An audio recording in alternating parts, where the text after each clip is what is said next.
Welcome back. The coronavirus pandemic is still rearing its very ugly head. I mean, we are talking about 170,400,000 plus cases of COVID-19 that have been registered on the international scene. You wouldn't believe the U.S. is taking the biggest chunk of those cases. 33.4 million plus cases. Then India, 28.1 million. You do have Brazil in third position with 16.5 million plus cases of COVID-19. You have France with 5.6 million. Turkey first, 5.2 million. Then you do have Russia with 5,071,000 plus cases of COVID-19. And our friends, the United Kingdom, 4.4 million plus cases of COVID-19. Do not write off the COVID-19 disease as yet. You can only cause a resurgence because if you do that, if you write it off, you're going to be complacent. You're not going to wear your face mask. You're not going to social distance because you feel like, well, I'm immune and the disease is not here. It's largely political. No. That is misinformation. You will get the disease if your immunity is way up there. You might survive, but your grandmother, your grandfather, or who's having comorbidities or underlying health illnesses will not survive. So in that respect, Uganda here is grappling with some 47,147 cases of COVID-19. But the good news is that out of that, 43,401 people have actually recovered. That's the good news. The bad news, 362 have died. On the international scene, 3.5 million people have died as a result of the COVID-19 disease. How many vaccinations have we conducted? A little bit to 600,000, 577,000 to be exact. We are about to hit 600,000 vaccinations. Should we be ramping up vaccinations? How many vaccines do we have left? That's the major conversation I'm going to be having here on Morning at NTV with Emmanuel Ainebiona. An update. Very good morning. Good morning to you. Good morning, viewers. Indeed. All right, Emmanuel, let's kick off with a very contentious issue. The COVID-19 cases were dwindling. There were few cases in December, January. Now we are seeing an uptick, a resurgence of the COVID-19 disease. What could you attribute this to? Basically, we had predicted this resurgence, and it is being driven largely by non-compliance to the COVID-19 preventive measures and the various SOPs instituted by government. But also we had importation of new variant COVID strains from, for instance, UK, South Africa, India, and Nigeria. So we suspect that in addition to Ugandans not adhering to the various standard operating procedures, these new variant strains could also be responsible for this surge in the cases. And they are highly transmissible. That means they spread so fast. And now they are also affecting young people who are between 0 and 10, 10 and 20, 20 and 30, and 30 and 40. I managed to go with journalists last week into the intensive care unit at Murago. And indeed, we saw young people. Unlike when we last went there in last year, where largely the people who were in the intensive care unit and the high dependence units were largely the elderly. But now they are all groups of people, including young people. And I think we saw a 14-year-old who was in ICU. Indeed. Yes. It seems like, Emmanuel Ainebiona, COVID-19 disease seems to be isolated to Kampala and Wakiso. When people talk, it's like that's what they mean. The people in Amuru district, if you call one of them and you're like, why are you not social distancing? Why are you not wearing a face mask? They will say COVID-19 is for you people in Kampala and Wakiso and the surrounding environs. I called someone in Kasese. I asked the same thing. Are people adhering to the SOPs? And they told me no. That is a problem you grapple with in Kampala. Here, even the leaders do not bother to implement the standard operating procedures. No, is that where we've reached as a country? As you said earlier, we had the highest peak around November, December. Yes. Then we had the slowdown of COVID cases in January, February, and some part of March and April. And largely most districts in the countryside, some were reporting 0 deaths, 0 cases. I was in Kabale towards the end of April, and they had no COVID admission at the regional referral hospital. But surprisingly now, I have even relatives calling me to tell me that I am down with COVID. So this resurgence is spreading across the country.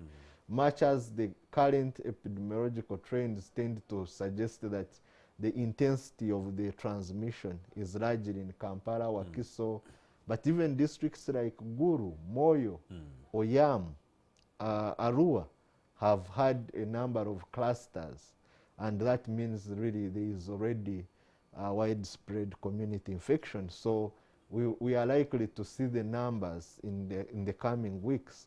So it's premature to say that some districts don't have cases. That's why every Ugandan in every part of the country needs to be vigilant, needs to go back to the basic preventive measures: hand washing, wearing face masks, and maintaining a social distance. On top of that, avoiding congested places. Actually, they do not say there is no COVID-19 within their respective jurisdictions. They just say that is a problem that you guys are grappling with in Kampala. For us here, we are immune and so forth. So in respect to all this misinformation that is coming if you listen to yes. the president and told people in the countryside to do as much as possible to avoid Kampala and Wakiso, and that is mainly geared to ensure that we do not have importation of cases out of Kampala to the countryside. Indeed. Because if we have an all full-blown resurgence across the country, it's going to overwhelm our healthcare system.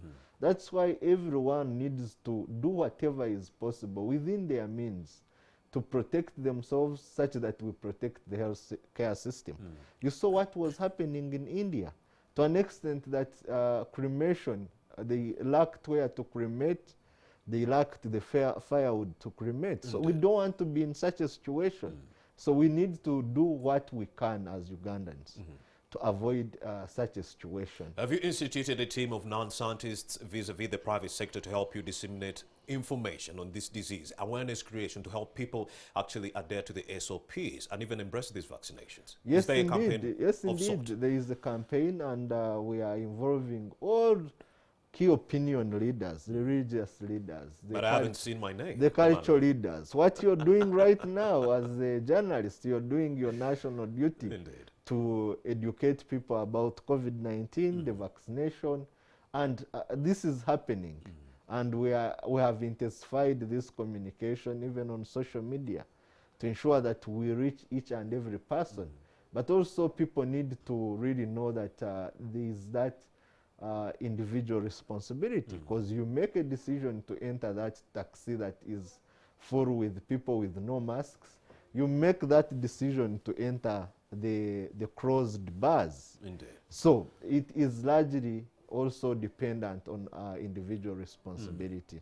Give us an update on the vaccinations within the country. We do know in the next 9 days, our vaccines will be expiring, and you decided to go to Kololo Ceremonial Independence Grounds. I want to clarify that our vaccine still has a shelf life. It expires on July 10th. So it still has a shelf life.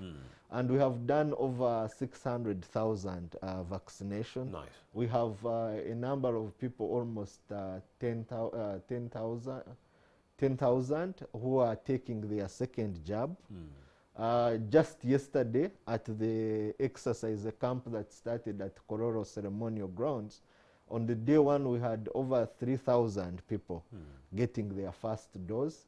We had over 874 people getting their second dose of the AstraZeneca vaccine.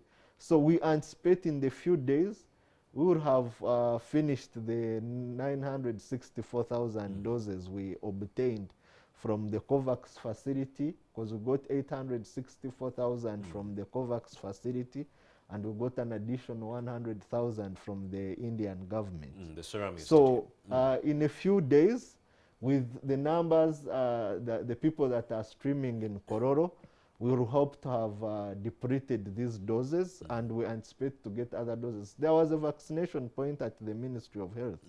But with this resurgence, more and more people who had previously been hesitant have made up their mind to protect themselves. So we had to shift the vaccination point to Kororo because the numbers had overwhelmed us at the Ministry of Health, and being cognizant that the people might not observe the required SOPs. Indeed. But Kororo is big enough to accommodate this, and the vaccination is going on swiftly. I was there yesterday. I took a friend there, and in less than 10 minutes, they had gotten their jab. And following due process, we have over 20 vaccination points, but priority is still being given to the priority categories, people who are most at risk, health workers, security personnel, teachers, people with comorbidities, the elderly who are above 50. However, even other essential workers who think their work pre-exposes them to a great risk, they are encouraged to go. Because once you've made up an informed decision, no one will turn you away from getting the vaccine so long as it's available. Emmanuel Nyoviona, we would also like you to demystify some of the misinformation surrounding these vaccines. Yes. Someone called me yesterday and she said, Romeo, is it true that when you take the vaccine as a man, you cannot have children? I was like, no, I haven't had this before. You won't become sterile. You can still have children. The vaccine is still safe. Let's demystify. Yes, the most important information about the COVID-19 AstraZeneca vaccine is that it's safe and very efficacious. And all those rumors are being peddled by people who are opposed to vaccination. And they are misleading anti-vaxxers. And they are misleading the general population. Indeed. The vaccine is safe for everyone, and it does not cause those fears you have.